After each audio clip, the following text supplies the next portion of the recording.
make the playoffs, I think. And Nice. Usually that's me with the knowing people's records, but I'm a little off my game today. They are 1-2. so this seems to me like a must win because to go down to Yeah. 1-3, it's not where you want to be, especially because last year when I was playing in the CSL League, UCSD were one of the tougher opponents, I would say. They did give Yeah. us a tough time, so I'm really surprised to see they're not doing so hot. Yeah, UCSD historically has been a very good program, and their roster didn't change between the seasons. And to be honest, I mean, for most teams, the rosters haven't changed in the last 2 months. So Yeah. Toronto is really the main team that did have a change in the lineups just by splitting the roster into two. Yeah, so Toronto had five out of their team last year. They had five players, but from what I understand, one of their players didn't want to play carry, and so they split the team up essentially because of role issues. Gotcha. Yeah. Yeah. I never got to ask how they did it, but it seems to have been pretty evenly split. It wasn't like an A team and a B team. It's like this team's got Chickarinahem, whatever he wants to go by nowadays. So any team with Chickam's gonna be a good team. But yeah, some new faces in here that I wasn't used to seeing before the season. Both UFT teams are pretty high on the mark. If I had to say so myself, being a carry player, I think these guys have both UT teams have probably in the top three strongest offlane duos. I think having played against them, so that I've had to lane against. These guys are no slouches. Hate good offlane players. Come on, can't do that. Oh, I opened up net worth instead of last hits. What's wrong with me? But yeah, back to the implications on this game. I do definitely agree that UCSD are desperate for a series win. I was looking back through the records because I was, wondering why I didn't remember that they were 1-2, and they played two, like in the last back-to-back weeks, they played two of the more exciting series that we've seen across NACE. Not like just this season, but like the last 3 seasons. They had a long marathon series against MSU, Mississippi State, that they lost 2-1. And then the next week was that series against Michigan that went like 4.5 hours. And it ended on like I think the last game was like a 59-minute game, but their game duration average was like 62 or 63 minutes for that series. Oh, that's crazy. Must be pretty tough to lose one of those. Oh, heartbreaking. And it was one of those games where they were like pinned in the base forever, and the loss was coming, I think, game 3, if I remember, against Michigan. But you stay in the game so long only to lose, and it's, like you said, they're one of the premier teams. It's one last snipe comes through from space there. But they're one of the premier teams, and they're, losing the 2 of their first 3 series. It's not easy to, come back mentally from that, so I'm sure there's some frustration being brought in, and you said game number 1 was quick here. But I like the draft much more this time. UCSD, they're one of the teams with a very, I don't want to say rigid, but they have an idea of how they like to play with this. They normally have like a zoo meta offlaner. They like to ball up around their offlane. And in some ways, it's kind of easy to draft around if you get used to them, but it's a pretty decent strategy. At last game, they did not go for that, electing to go with the Master, which I didn't like so much. This game, they have a Visage. I think it will enable their game plan much better. And it seems like they're off to a much better start in the lanes. So yeah, you got to walk me through a little bit what happened in game number 1. Then was it just win lane, win game? So in game 1, UFT opened with Doom in the draft. I think the problem started a lot in the draft. UFT opened with Doom, and UCSD responded with Tiny, and then a second pick Troll Warlord, who proceeded to get counterpicked super hard. And I think the Troll not having a lane, this carry Troll not having a lane, was a very large issue in why they lost the game, and they kind of just snowballed out of that. I think at a certain point, this Troll had like 6 last hits to the enemy offlaner is doing like 18 last hits, so it was pretty On rough. bottom, the kills being set up here. Woo's in a lot of trouble, not able to throw the concoction, now going to be able to get up a courier 6. Thinking about diving the tower space, he's looking for that last soul assumption, but up 9 mana points short. Still the regen's kicking in, but underneath the tower, Woo's able to get away, and courier 6 falling low, but they're going to be fine as well. A little bit of a misplay there by the Tusk. He could hold the snowball so the Elk has to stun himself. Oh.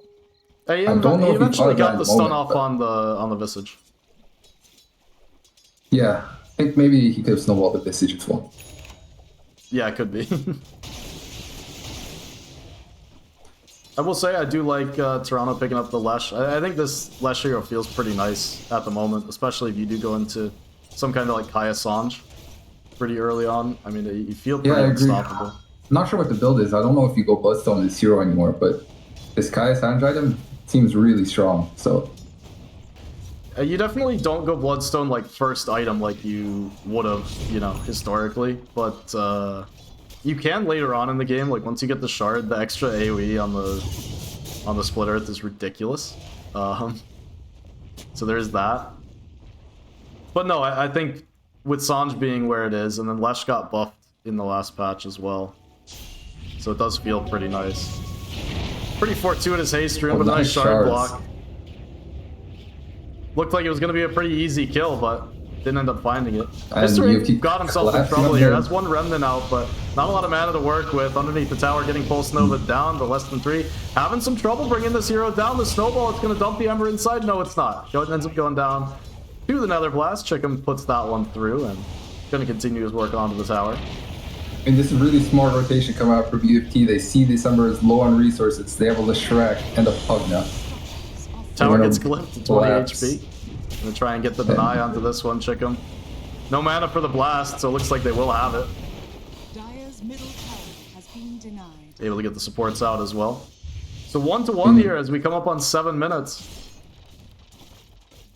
I think UFT is really happy with that. That was a really nice play, I think.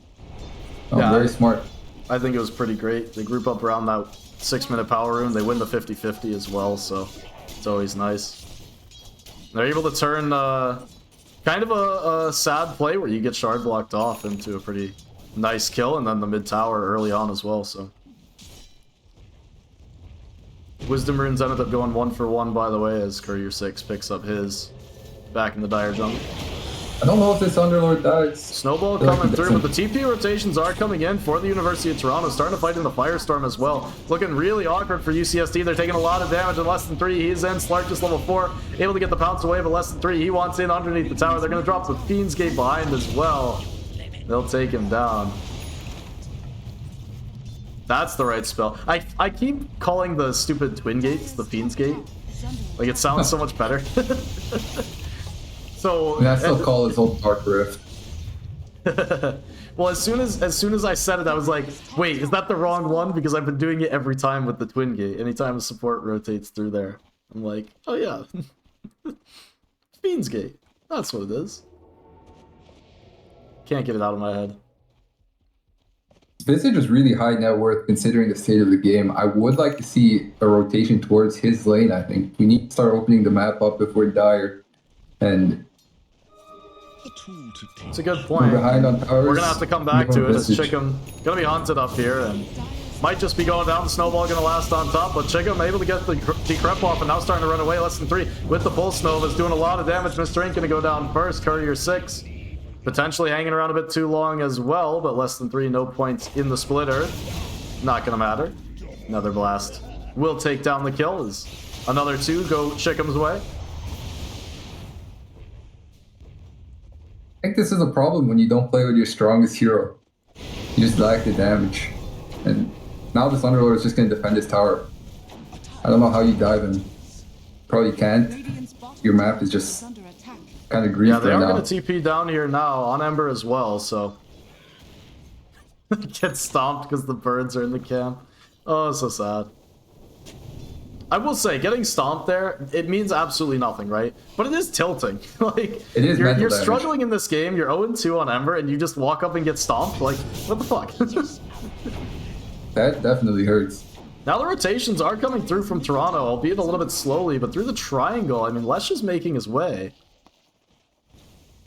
The line being drawn, they got the glimpse of him back here, and immediately running towards him on the UCSD side, but it's not easy to kill off, and instead going to turn their attention back towards the front. The Nightmare coming through on the bird. They're letting themselves get pincered here on UCSD, and it's starting to look scarier and scarier. Take down the Obzord, but in from the back.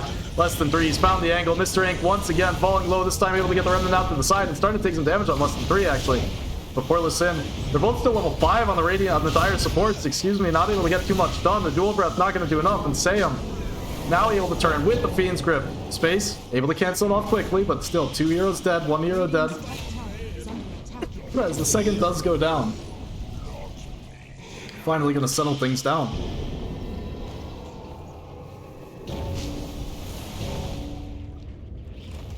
And with that rotation, I think UFT, they really know what UCSD want, and I can't help but feel like that rotation was a bit late coming out from Dire. I think they should have come bottom earlier with them, but now it's really hard with this Underlord. Just sitting in front of the tower, he knows what he's supposed to do, and it's just super hard. They don't have any damage on UCSD without these ults. You need this Walrus Punch and this Macro Fire. Yeah, the support's finally getting level 6 here, but really struggling for Lissin gonna go down.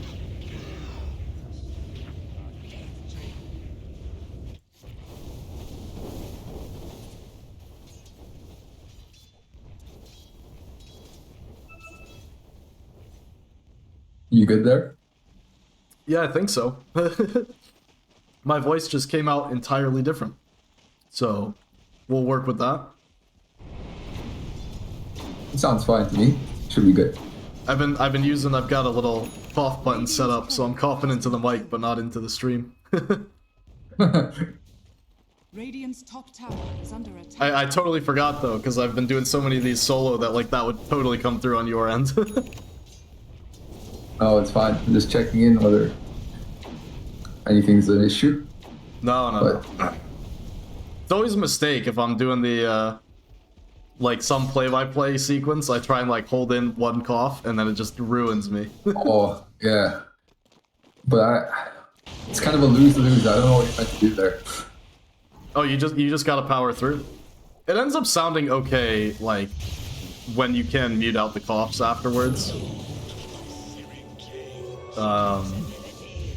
But yeah, it's rough. It's hard though, cause like it's not a fun experience.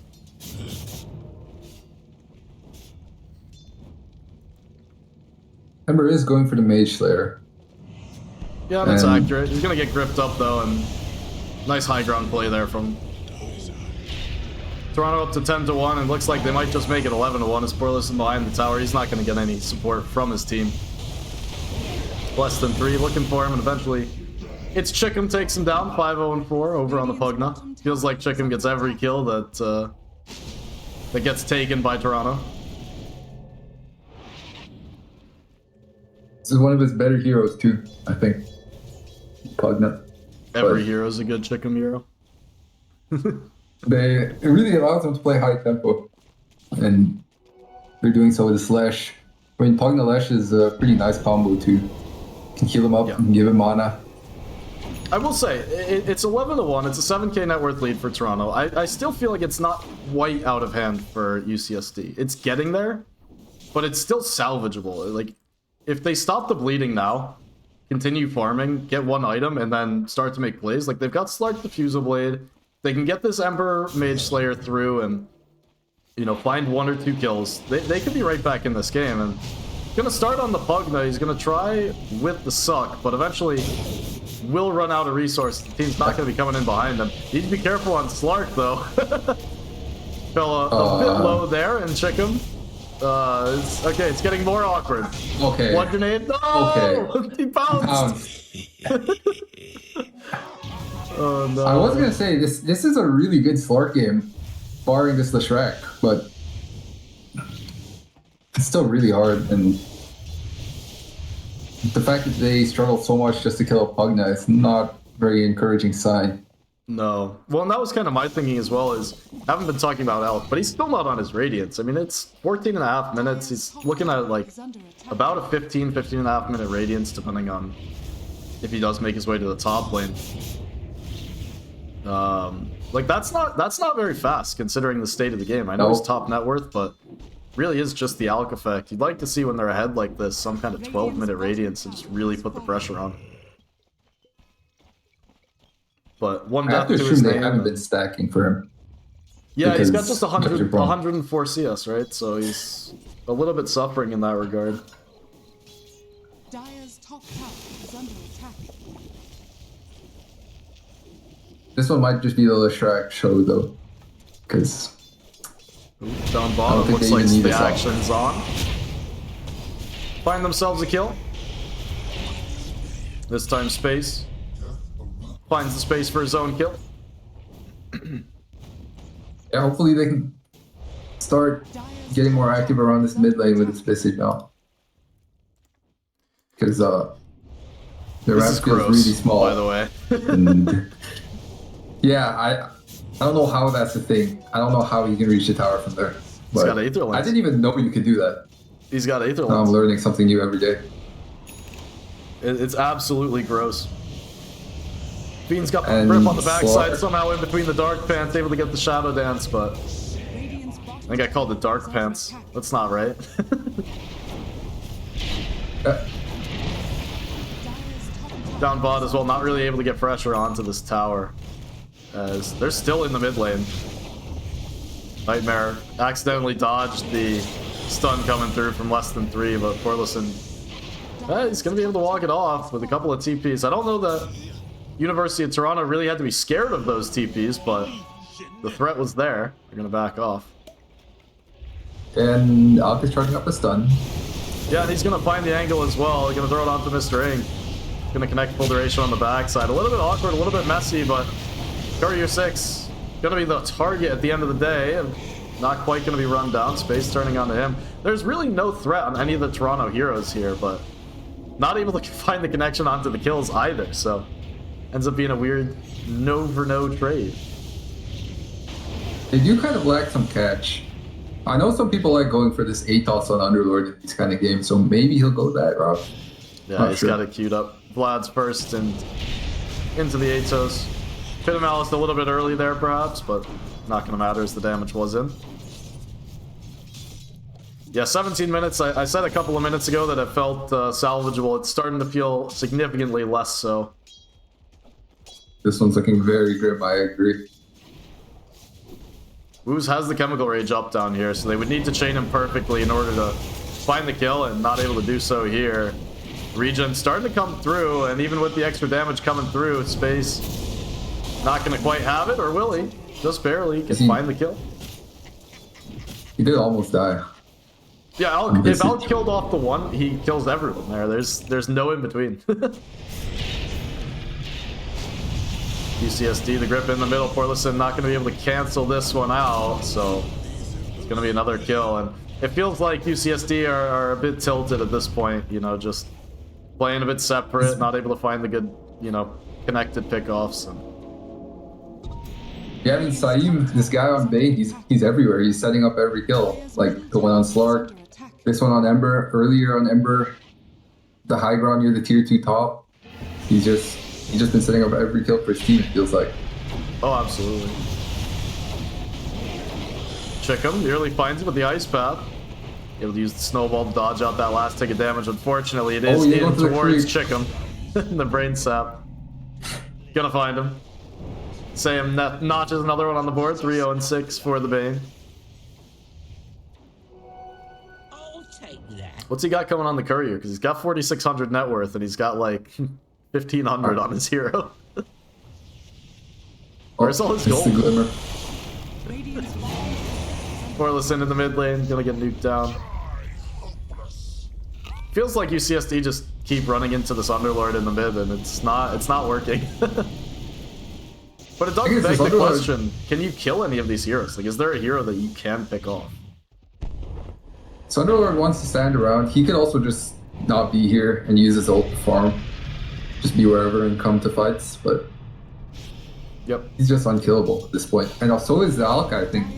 And Leshrac, we haven't even seen him in a while, but I don't know what he has.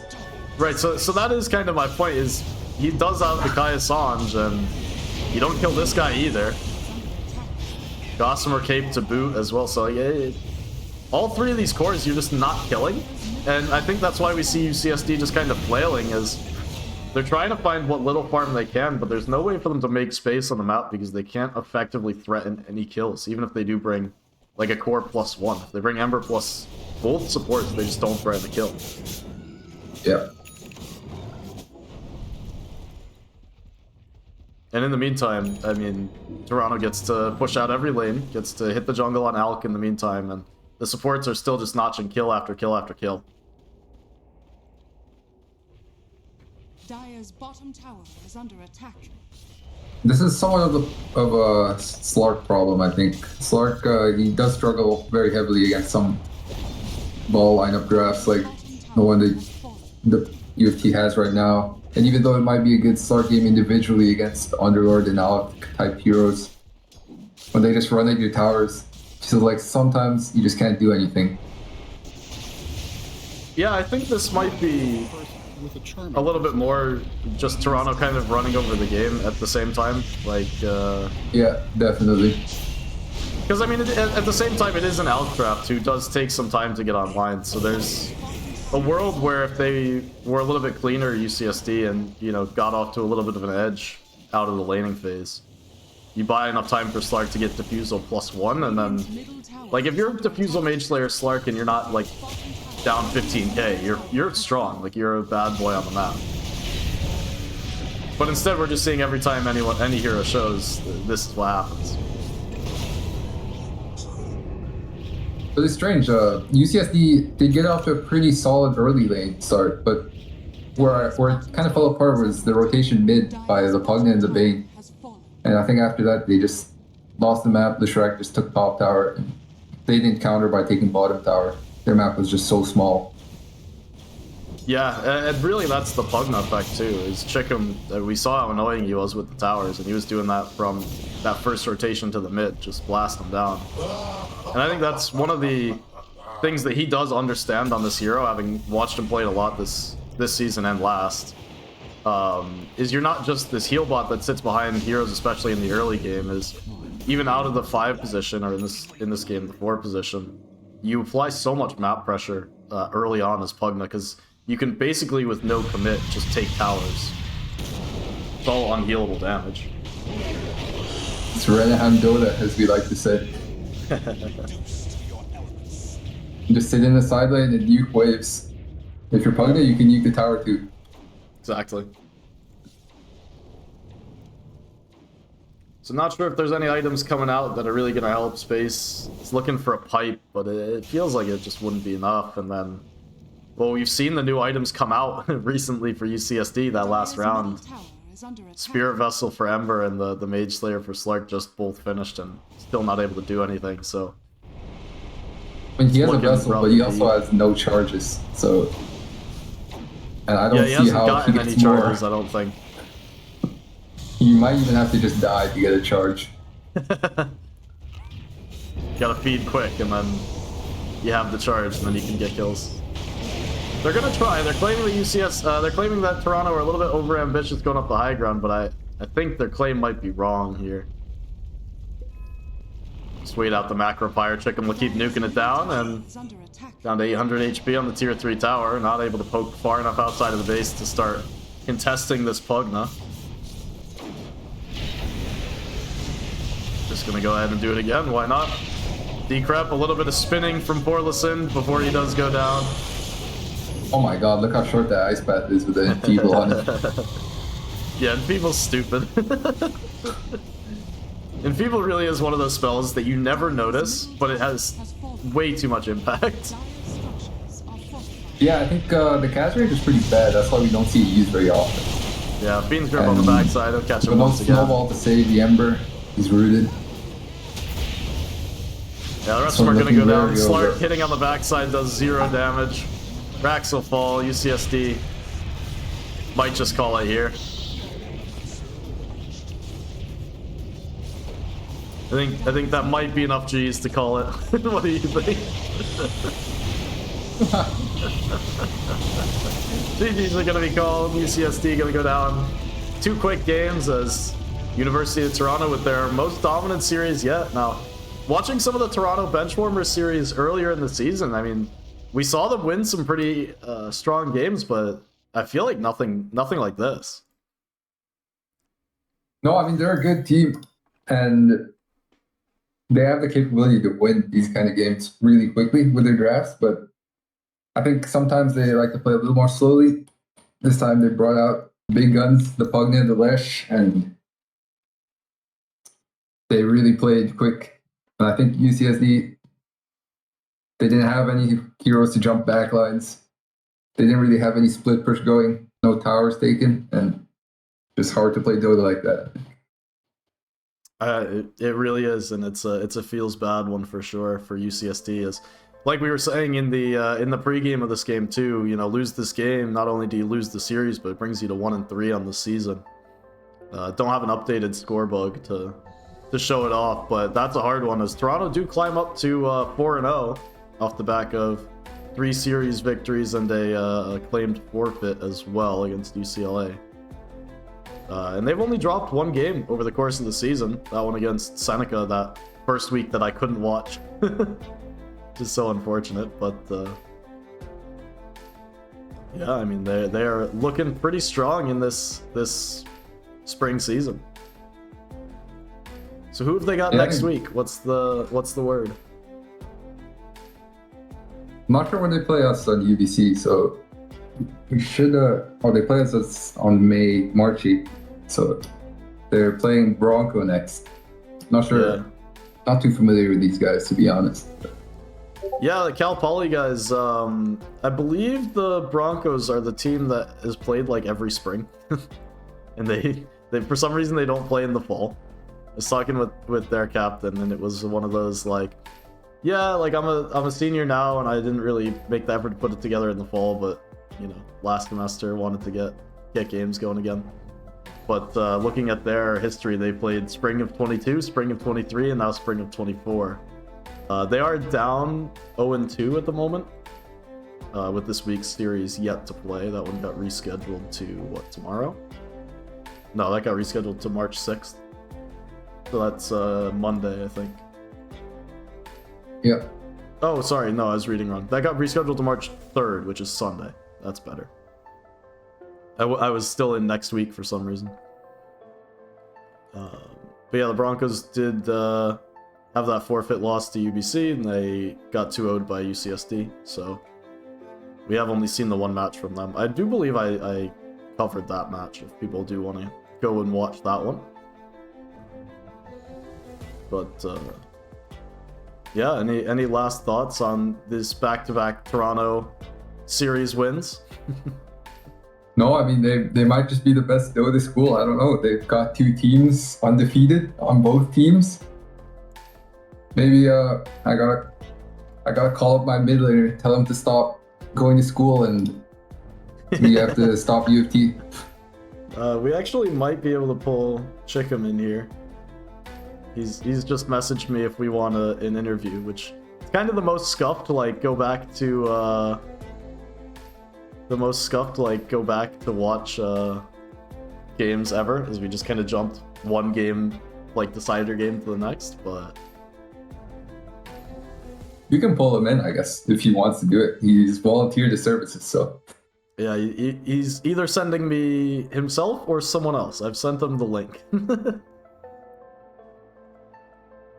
So we'll see if we can't pull someone in here quick, because that is it for the games. I do believe that there's no more live games going on, even from the late set. As yeah, this was the latest rescheduled one. So there we go. Joined by Chickarinahem. Hello there.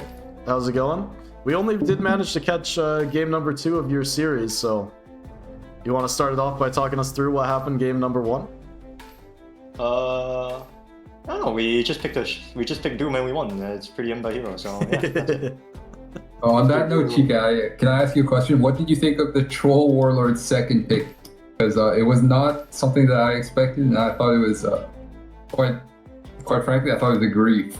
So I think they picked it for a good lane, but like in principle, Doom just. Yeah, I think that hero was just so bad against Doom. Yeah, they could have probably won lane, I think, but I think they did okay in lane, but in game, but that's where it stopped. So the troll pick wasn't the best pick. Yeah, that's all my thoughts on that. I'm not gonna diss here. I think it was a fine pick in principle. All right. You could diss just a little bit. It'd be okay. No. Respect. I respect. So we were talking during the game that this match, although it is early in the season, just right around the halfway point now, having wrapped up week number 4 for you guys, UCSD felt pretty desperate for a win, drops them to 1-3. Are you surprised by their record, just considering how strong they've been historically the last couple of seasons? No, I'm definitely surprised because my team was looking out for. We're basically the weakest team in the league, and we're just like watching out for. And we thought UCSD and UBC are the strongest teams. So UCSD was on our list, and I don't know. I don't think they have the teamwork because I just don't think they have strong teamwork because they have good players. I'm pretty sure they have good players. They played pretty good brew in game 1, and game 2 their offlane was also pretty strong. So I think it's just some teamwork they have to work on. It's not some player skill or something like that. I mean, one thing I noticed was in the second game, you guys made a really nice rotation mid with you and Saeem on Bane. Did you guys recognize that Ember was low mana, and was that why you wanted to go, or did you just want to play around Leshrac 6? Oh, I just said, hey, I'm Pugna, I want to hit the tower, let's go. Yeah, sounds like Renahan doing it to me. Yep. That's the exact mood right there. So you guys up to 4-0. It's gotta feel good on your season. Were you expecting to go undefeated thus far, halfway through? Oh no, we didn't expect to win any games at all. So yeah, that was pretty surprising. Yeah. It's gotta feel nice though. Yeah, it does feel pretty nice. I think that puts you as the first 4-0 team in the division. And actually, I've got the scoreboard pulled up here. You guys and the other Toronto team, both 4-0, both the only 4-0 teams so far in the league. Definitely an interesting thing. So, like, talk me through that team split, coming from, one roster to now having an East team, a West team, and still being pretty dominant throughout. I'm not too sure why the Toronto team, my team, got put into the West Conference, but basically what happened is like I got kicked last season, so I'm like, okay, I still want to play, made a new team, and here we are. But yeah. RIP. Well, you got some pretty good players on your team if it truly is the band of misfits. Yeah, we're the Benchwarmers, Well, you guys are doing pretty well. I do have one more question, but it's kind of going to toss us a different direction. So if you've got anything else before we move on from just game stuff. No, I don't got much in games, but I think a lot of teams here, they play pretty well. They have a plan. Like most of the teams, you can clearly see that they have a plan in mind, but it just doesn't work because I think they can practice more on it. But most of the teams actually come with a plan, so yeah. Yeah, I mean, so like these games look like stomp, but if it was like best of 5 or best of 7, I'm pretty sure it's much more 50-50 than they look. So yeah. It's a pretty good thing to hear too from a balance standpoint. But yeah, just kind of moving over to the side, we did get the announcement earlier in the season that NACE is going to be charging open league teams going forward, starting next season. And I've been kind of, whenever I pull people on, just trying to get schools' opinions and what kind of the structure is, because from my end, I've been pretty out of the loop on what different club structures are, and I've learned a lot by digging into that, teams having coaches or facilities or like school funding versus not. But so I'm just interested. They did put out it's going to be $200 a team for open league, and it would do little to no things to how the league would be run now. So there's no land final, there's no like broadcast, there's none of that. It's the only one thing that's still up in the air that I've not heard back from is Open Plus divisions are not getting prize pool despite paying in, but Dota, because it doesn't have a premier, like all the other leagues have a premier league where schools can have one team, and then Plus where you can have 2 teams, or like as many as you want. So the plus ones are meant to be more like feeder leagues, but since it's Dota, we don't have an extra higher than that. They're working on whether they could have like prizing for Dota, because you could just have like one team and do all that stuff. But anyway, that's all the context. The question is just like, you know, what do you think that means for, you know, Toronto as a school, as a program? You know, because that's coming as soon as in the fall. Okay. Firstly, I think Toronto next year might just run one team because a couple of players are graduating, and so we might join. But the second thing where I'm really crossing my fingers about is that the school, because the problem is this club's not officially funded, so I'm literally praying that the school, you know, funds the esports club and the players don't have to pay out their pockets, because $200 for across 5 players might not seem like a lot, but if A, there's no broadcasting, we don't get exposure, B, we don't actually get a guaranteed prize pool, then this $200, I don't really see the point in it. Why don't we just go to some third-party tournament hosting where, for example, ePulse or I believe Challenger Mode, or in fact, does Faceit do anymore? I don't think Faceit does it anymore. Faceit's kind of dead. Yeah, there's like a bunch of other third-party tournament organizers who do offer prize pools. And in this case, I don't really see why should we fork out $200 for nothing, basically. Yeah, well, you don't want the Cool Hands College League? You know, I do like the Cool Hands College League, but like I'm really surprised you don't go to other leagues to cast. I know some. Have you heard of NADCL? Yeah, I've done some of them in the past. Oh yeah. I don't want to make it like I'll talk a little bit about why I cast occasionally, but I try not to make it too much about me. But I like the idea of like the college stuff more. It is a much lower profile, and up till like kind of this season, last season, like a pretty lower skill cap thing. But there was the idea of like getting college players kind of that first taste of like real games, because all these games weren't broadcast, and the league has no appetite to like make it a thing. But a lot of people find it like very fun to be in their first official. But then there's also the idea of like you can very easily support a university team and be like, oh yeah, I like the school I went to, I like you know, someone that I know went there, like I like this team, and the players don't matter so much year to year. It's all about the organization. Whereas nowadays, like you go to like you want to cast 82L, or like I was doing legal ads last week, and it's like, oh yeah, I'm rooting for Team Frogs today because Team Frogs has random player 5326. Like, okay. I mean, cool, like you can cast some fun games, and I do have fun doing those games as well, but this is like there's more opportunity to like have a cohesive like league structure. No, I definitely agree on that. This is more like this is like cheering for your local football team, more like instead. Yeah, so I just think that's a lot of fun. But yeah, so like back to the organization stuff. The other point that I've been making that I think is important to share when we have this discussion is that I really do hope that in the future, and even if there is a prize pool, I mean it muddles it a little bit, but I hope the players are not paying out of pocket themselves, at least not long term. Yeah, definitely. I know that when I was at Northeastern and we were playing, we were not even like an official club recognized by the school. We were like this offshoot of like, you know, not really part of the esports club and like not part of whatever.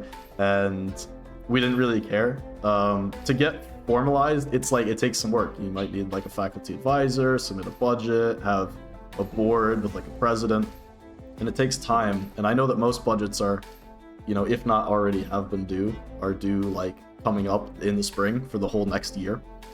So it takes a lot of work to get recognized, but my advice is like either look into that process, see if it's something you're willing to do. You could potentially like do some random fundraiser with $400 a year for a team. It's not easy to rally your cause, but also $400 is not like, you know, thousands of dollars you need to get to like fly a team somewhere. Yeah. So I think there's like avenues that can be explored where it doesn't need to necessarily kill off the league, but also I know it is rough, so I'm just trying to get that first impression from teams. No, definitely that fundraiser idea. I don't think we ever thought of that. So that gives us some idea to get some funds. The one that I know that schools do, and that a lot of Northeastern programs we did as well, is some of the like local restaurants around the college will do like % of the profits day, where it's like bring all your people and we'll give like 5% to your club or your charity or your whatever. So like those were always super easy as long as you have like the wherewithal to like go and figure out which restaurants are doing that, and like you could do whatever you want, but like just that example of things is it's just I like to plant the seed of No, that you definitely gave some great ideas. Actually, I'm actually gonna go talk to the manager of the of this unofficial school club, but I am definitely gonna talk to him a little bit about it. But yeah. Yeah, Thanks. that's good to hear. Yeah. Last thing that I'll get into, so we don't hold you too long, but you guys split up. Do you, or I guess either of your rosters, seeing as you were the one roster last season, like do you have any coaching? Do you play in a team facility? Any of that? No, we occasionally have in-houses where we don't even play in the proper teams. We occasionally have in-houses, but not everybody shows up, so we just that's about it. Like there's nothing actually serious here. Okay. I Because I'm think pretty we sure. scribbled once. That's about it. Oh yeah. Because I'm pretty sure USF are about to go get their asses kicked by DNM. Oh, I think DNM. I saw the game a little bit. I think DNM just said. I think like he told them to, in losing games, he just told them to cut the waves, but their rank's not particularly high, so they don't know how to cut it well, especially against one of, I think like Team Boundless has like the mid laner. It's rank 200. Yeah, so he sort of knows how to deal with that kind of stuff. So I think if you want to, DNM is gonna have to get very involved if he wants them to figure out how to cut waves against that guy. I think so. Yeah. Yep. Yeah, I just think it's a fun little like piece of information to get out of teams. I mean, it's nice to know about the program. I was so surprised when they were like, yeah, DNM's our coach. It's like, what? Like, I watched that guy's carry like content all the time when I was grinding hard. Yeah, that really surprised me. Is he working as like a official coach or like? I have no idea. Okay. I want to get into. I need like a 30-minute sit down with the USF guys and be like, what is this relationship? Like, do you guys practice? Do you like what the fuck? I would not be surprised if they practice, because I wouldn't be surprised, honestly. They sounded serious. Yeah. Go ahead. I don't know how much a coach can do, because a lot of the players. I don't know if the coach can elevate your players to such a high standing, because U of T, Team A, they've got a lot of players above rank 1000, and if you're Divine or even less than that, I don't know if you can get how much better you can get from coaching in such a short period of time. I think coaching doesn't. It's not. No, coaching can definitely work, because there's this. I think Seneca, their players weren't particularly high MMR, but they played they played surprisingly well for their ranks. So I think MMR gap isn't the biggest factor, but it can. So coaching, I feel like definitely can make a difference.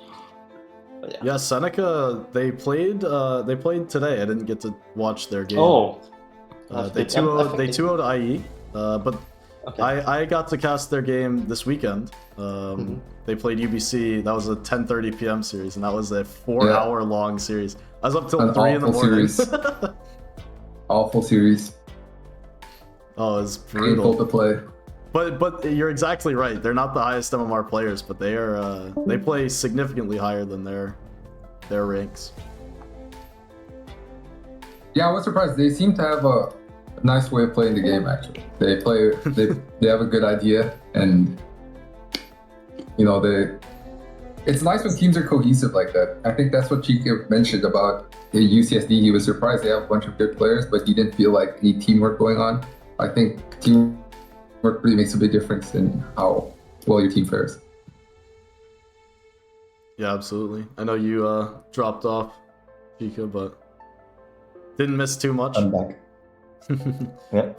But yeah, that's about all I have, unless you have any additional thoughts. I think there's some great insight you're able to share, not only just about the game, but about the program.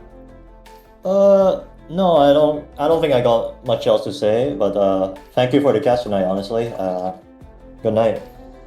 Yeah, thank you. I have one question for you before you leave. Are you gonna win against UBC?